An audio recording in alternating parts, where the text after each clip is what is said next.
ಎಲ್ಲರಿಗೂ ನಮಸ್ಕಾರ. ತುಂಬ ರುಚಿಯಾದ ಈ ಮದ್ದೂರೊಡೆನ ಒಮ್ಮೆ ಈ ವಿಧಾನದಲ್ಲಿ ಮಾಡಿ ಸಖತ್ತಾಗಿರುತ್ತೆ.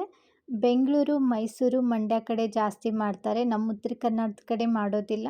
ನೀವು ಕೂಡ ಮದ್ದೂರೊಡೆ ಮಾಡಿ ನೋಡಿ, ಸೂಪರಾಗಿರುತ್ತೆ. ಇದನ್ನು ಮಾಡೋದಕ್ಕೆ ಪಾತ್ರೆಗೆ 2 ಈರುಳ್ಳಿನ ಉದ್ದಕ್ಕೆ ಕಟ್ ಮಾಡಿಬಿಟ್ಟು ಹಾಕ್ತಾಯಿದ್ದೀನಿ. ಈ ಸೈಜಲ್ಲಿ ಕಟ್ ಮಾಡಿಕೊಡಿ.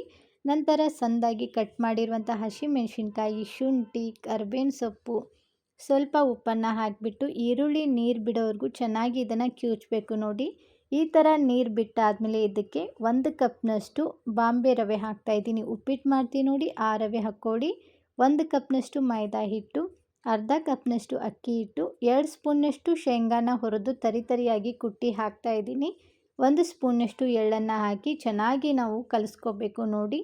ಈ ಥರ ಚೆನ್ನಾಗಿ ಕಲಸಿದ್ದಾದಮೇಲೆ ಇನ್ನೊಂದು ಸ್ವಲ್ಪ ರುಚಿಗೆ ತಕ್ಕಷ್ಟು ಉಪ್ಪು, 2 ಸ್ಪೂನ್ನಷ್ಟು ಕಾಯಿಸಿರುವಂಥ ಎಣ್ಣೆ, 1 ಸ್ಪೂನ್ನಷ್ಟು ತುಪ್ಪವನ್ನು ಹಾಕಿ, ಎಣ್ಣೆ ಬಿಸಿ ಹಾಕಿರೋದ್ರಿಂದ ನಾವು ಕೈಯಿಂದ ಕಲಿಸ್ಕೋಬಾರ್ದು.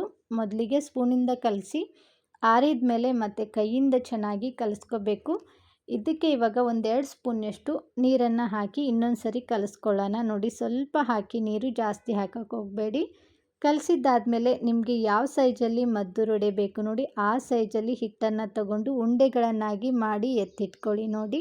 ನಾನಿಲ್ಲಿ 8 ಉಂಡೆಗಳನ್ನು ಮಾಡಿದ್ದೀನಿ. ಇವಾಗ ಎಣ್ಣೆ ಕವರ್ ಅಥವಾ ಒಬ್ಬಟ್ಟು ಸೀಟಿರುತ್ತೆ ನೋಡಿ, ಅದನ್ನು ತಗೊಂಡು ಸ್ವಲ್ಪ ಎಣ್ಣೆ ಹಚ್ಚಿಬಿಟ್ಟು ಈ ಥರ ತಟ್ಕೋಬೇಕು. ತೆಳ್ಳಗೆ ತಟ್ಟಿದರೆ 15 ದಿನ ಆದರೂ ಇಡ್ಬೋದು. ಸ್ವಲ್ಪ ದಪ್ಪ ತಟ್ಟಿದರೆ ಒಂದು 10 ದಿನ ಇಡ್ಬೋದು ನೋಡಿ. ನಾನು ಈ ಸೈಜಲ್ಲಿ ಮದ್ದೂರೊಡೆನ ತಟ್ಟಿದ್ದೀನಿ. ನಾನು ಮೊದಲೇ ಕೂಡ ಎಣ್ಣೆ ಕಾಯಕ್ಕಿಟ್ಟಿದ್ದೀನಿ. ಅದರಲ್ಲಿ ತಟ್ಟಿರುವಂಥ ಮದ್ದೂರೊಡೆನ ಬಿಟ್ಬಿಟ್ಟು 2 ಕಡೆ ಚೆನ್ನಾಗಿ ಗೋಲ್ಡನ್ ಬ್ರೌನ್ ಬರೋವರೆಗೂ ಈ ಥರ ಫ್ರೈ ಮಾಡಿಕೊಂಡ್ರೆ ಕೊಬ್ಬರಿ ಚಟ್ನಿ ಜೊತೆ ತಿಂತಾಯಿದ್ರೆ ಆಹಾ, ಸೂಪರಾಗಿರುತ್ತೆ. ನೀವು ಕೂಡ ಒಮ್ಮೆ ಟ್ರೈ ಮಾಡಿ ನೋಡಿ. ವಿಡಿಯೋ ನೋಡಿದ್ದಕ್ಕೆ ಧನ್ಯವಾದ.